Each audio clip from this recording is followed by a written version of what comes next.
Laptop ini berbahan karbon dan beratnya 1,1 kg saja. Sungguh mengingatkan saya kepada X1 Carbon generasi ke-9 yang ingin saya beli tapi belum jadi-jadi juga karena harganya yang masih terlampau tinggi. Apakah Dell Latitude 720 versi i7 ini bisa menggantikan X1 Carbon itu? Mari sama-sama kita lihat.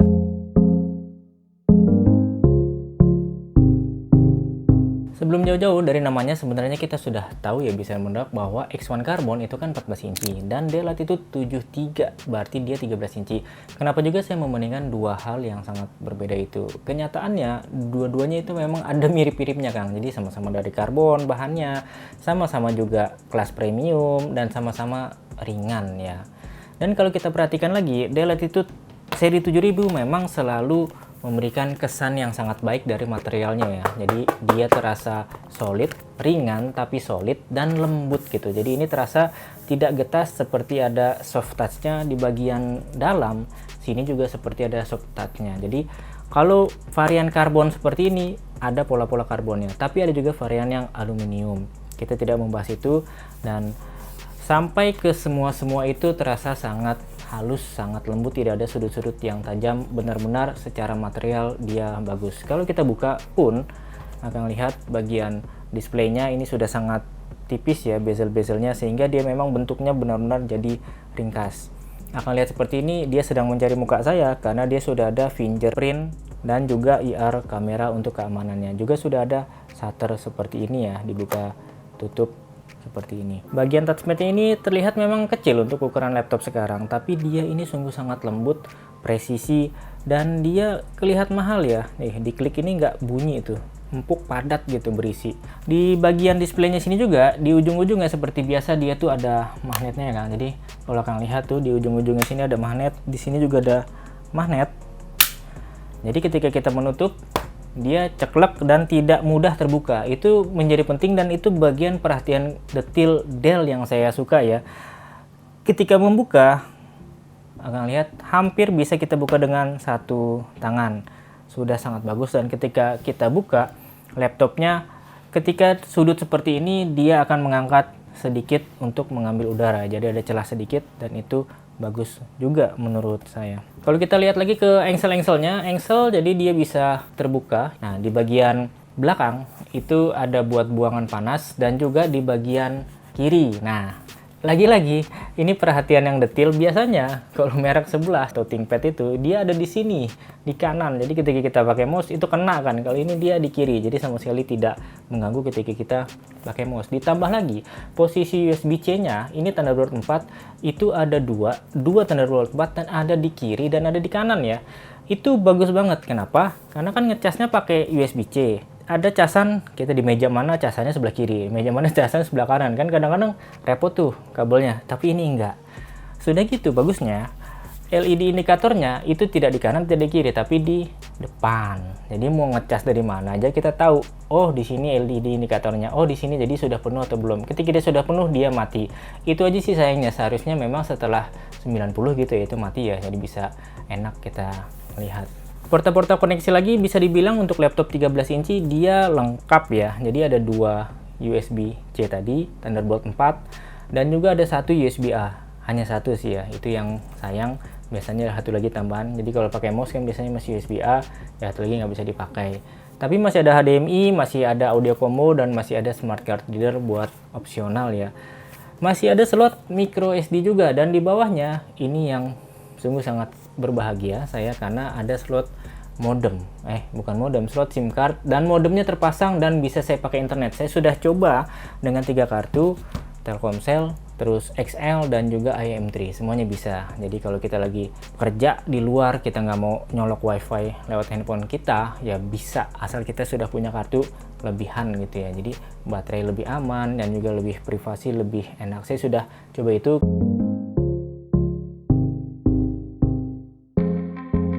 Bahkan perhatian ke detailnya itu hingga ke bagian dalamnya ya, Kang. Jadi untuk membukanya itu relatif mudah seperti biasa. Ada 8 baut, tapi tidak sampai kita buka, kita kendorkan saja, lalu kita angkat perlahan.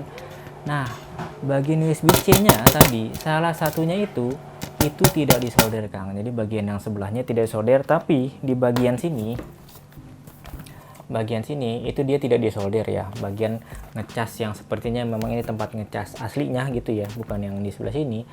Jadi amit-amit kalau memang rusak tidak perlu ganti hingga ke motherboardnya, dia sudah ada terpisah. Itu yang selalu dipertahankan oleh Dell dari dulu ya, yang saya suka ya.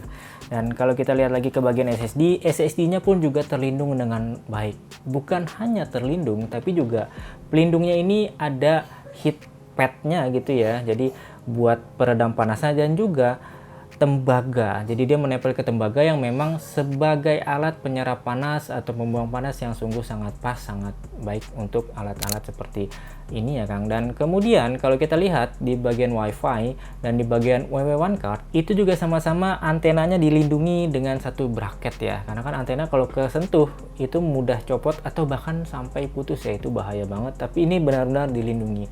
Walaupun WiFi-nya itu tidak bisa kita rubah lagi walaupun sudah tertanam bersama motherboard, tapi WiFi-nya sudah WiFi 6 yang sudah menjadi standar untuk koneksi sekarang ya.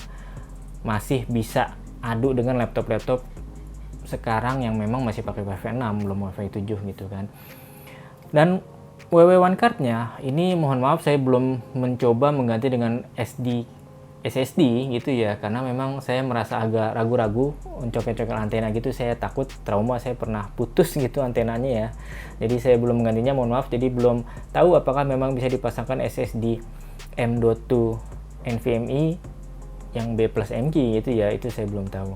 Nah kemudian ke baterainya, baterai juga sangat memudahkan ketika kita ingin melakukan sesuatu, misalnya mengganti atau mengganti SSD misalnya, menambah gitu ya, kita tinggal angkat saja baterainya, sudah ada pegangannya gitu, jadi nggak perlu congkel-congkel susah gitu ya, ada pegangan tinggal kita ganti.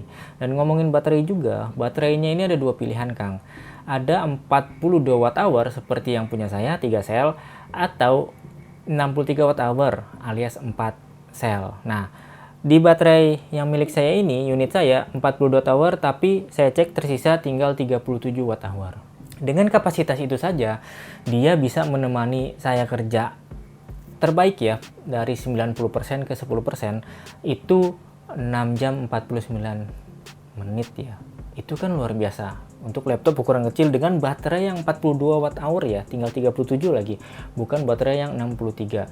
Bayangkan kalau memang saya dapatnya yang 63 Wh. Wah, tentu bisa seharian itu kerja. Ah, itu kurang lama Kang. Ya, waktu ngecas juga ternyata cepat dan bisa kita custom. Saya memilih ya di BIOS itu Express Charge. Dengan Express Charge itu 30 menit tambah 50%. 1 jam itu selesai ke 90. Dari 10 tadi sisa 10 terus saya cas, 1 jam itu langsung 90. Itu kan cepat luar biasa. Dengan chargeran 60 watt ya Kang, dan charger 65 maksudnya. Chargerannya pun ini bagus. Jadi kalau Dell biasanya ada ring yang bulat gitu ya, itu ringnya nyala LED, tapi sekarang LED-nya itu ada di body chargernya, body adaptornya.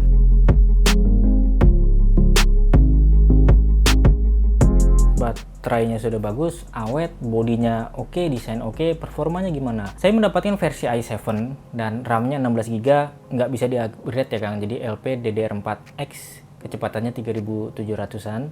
Ada varian 32GB yang kecepatannya 4200-an MHz, dan ada yang 8GB kecepatnya itu 3700. Semuanya dual channel ya. Jadi menurut saya minimal ambillah yang 16GB karena dia ada di tengah-tengah gitu. Bagus banget sih ngambil 32GB ya, karena kecepatannya nambah, kapasitas juga nambah, pastinya akan cepat saja.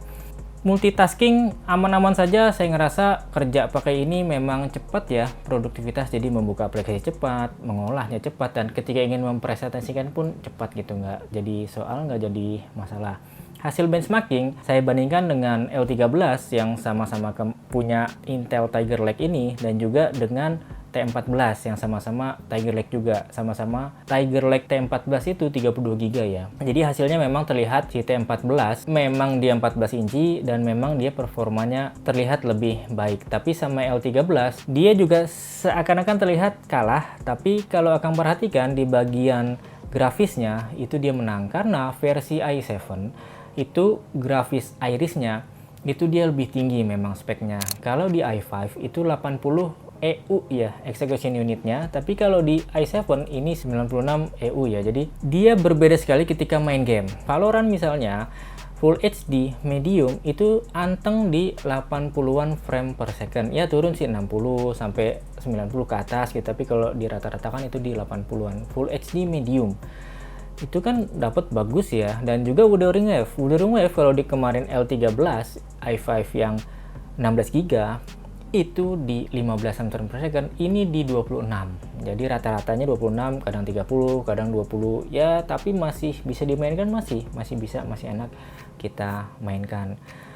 Begitu juga dengan Akang yang memang nanti mau pakai ini untuk rendering video misalnya ya, buat ngediting video. Ini masih bisa Full HD 24p, masih smooth ya. Dan 24p 8 menit itu selesai di 3 menitan. Kalau Akang punya file 4K, itu 4K saya 7 menit, saya cek itu selesai di 7 menitan juga. Render animasi, grafik, games 3D saya cuma coba pakai Blender sih ya Kang. Jadi Blender BMW itu selesai di 10 menitan. Lumayan lama sih kalau itu. Kalau memang kita bandingkan untuk rendering, Intel ini memang masih kalah dibandingkan dengan AMD. Misal HP EliteBook 845 G8 yang saya review beberapa waktu kemarin, itu dia masih unggul untuk di rendering. Stress test dia nggak lolos ya, stress test untuk gaming, jadinya pasti akan naik turun. Dan ya saya rasa gaming 1 jam 2 jam cukup lah ya, istirahat setengah jam gitu lagi gitu. Jangan digeber terus sampai 3 jam 4 jam bahkan sampai 7 jam gitu. Saya denger wah 7 jam mah luar biasa, jangan begitulah gitu.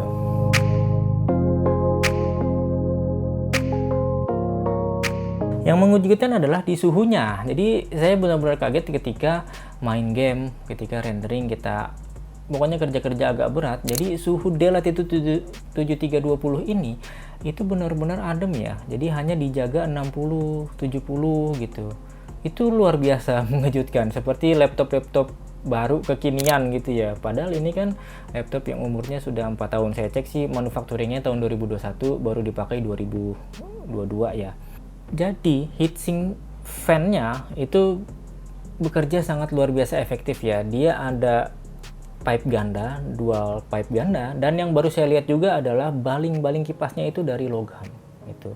Tapi nggak, sama sekali nggak terdengar berisik ya Kang. Jadi sudah adem, nggak berisik, tenang gitu ya. Ini Tiger Lake loh, tapi dia tenang, adem, luar biasa. Itu membuat kita semakin nyaman menggunakan laptop kecil seperti ini.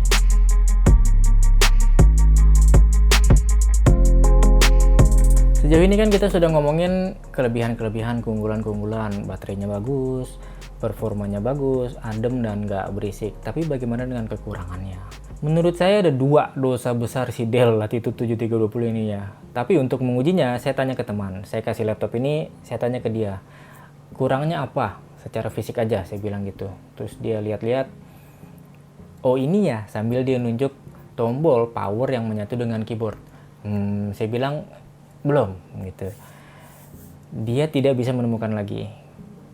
Dan ternyata yang menurut saya kekurangan ketika dilihat orang itu bukan juga ya. Jadi yang kekurangan yang pertama menurut saya adalah masih ada varian Full HD display. Jadi kita ngomongin display, masih ada varian Full HD dengan 250 nits color, cakupan warnanya 57% sRGB atau warnanya 6 bit. Jadi seperti laptop ini warnanya hanya 6 bit, kecerahannya antara 250 sampai 300 nits.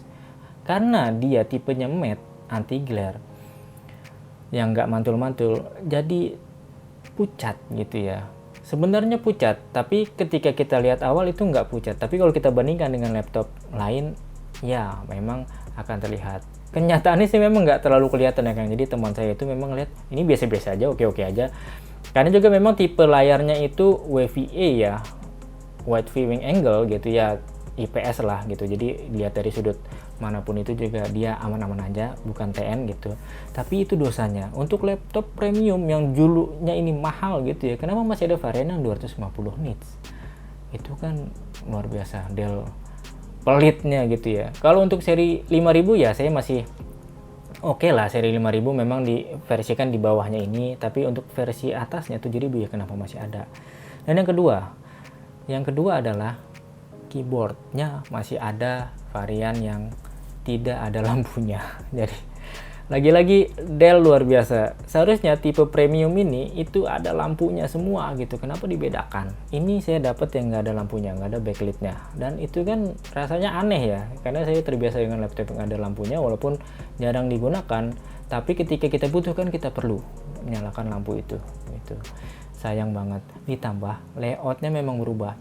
Kalau kata teman saya, tombol power yang menyatu dengan keyboard, awalnya saya pikir juga begitu. Tapi kenyataannya ketika dicoba itu enggak juga, karena dia ada nyala dan bentuknya berbeda. Jadi ketika kita ingin pencet Del, ya karena posisinya di ujung kan pasti ngelihat. Dan saya sih nggak salah gitu, saya jarang salahnya.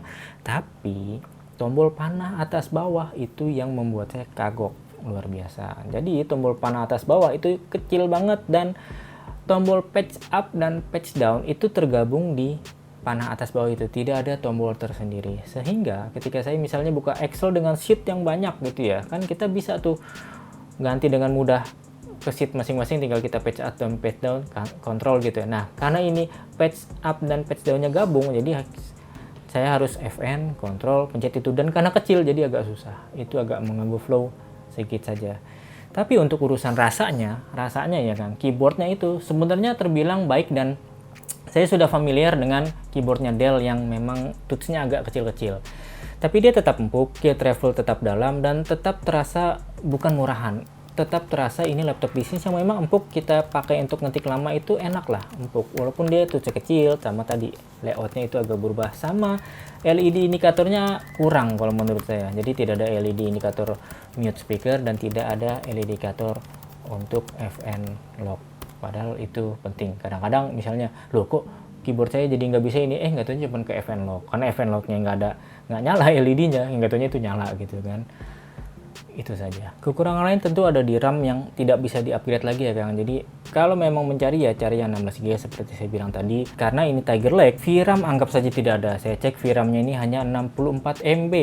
Bisa dinaikkan nggak? Nggak. Jadi kalau akan dapat 16GB, langsung terbagi shared RAM-nya itu ke GPU langsung 8GB.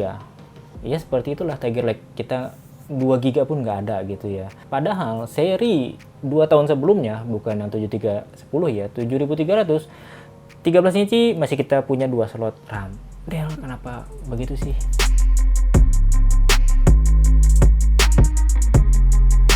Jadi, apakah Dell Latitude 7320 ini mampu mengobati kerinduan saya akan X1 Carbon generasi ke-9?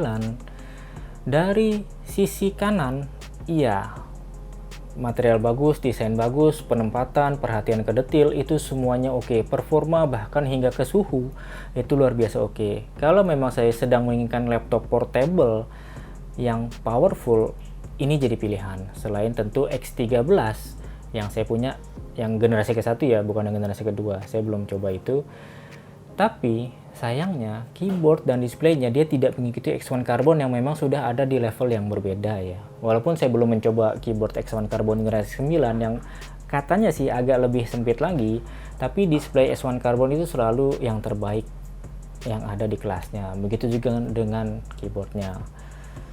Jadi pencarian belum berakhir dan penantian masih akan terus menanti. Saya tidak tahu hingga kapan, hingga akhirnya X1 Carbon dapat kita beli dengan ya mungkin di level-level 5, 6 atau 7 jutaan. Kalau memang akan ingin X1 Carbon yang agak terjangkau atau Dell Latitude 7300 yang juga agak terjangkau, silakan akan lihat video ini. Terima kasih sudah menyaksikan sampai sekarang. Salam Niki Septerian.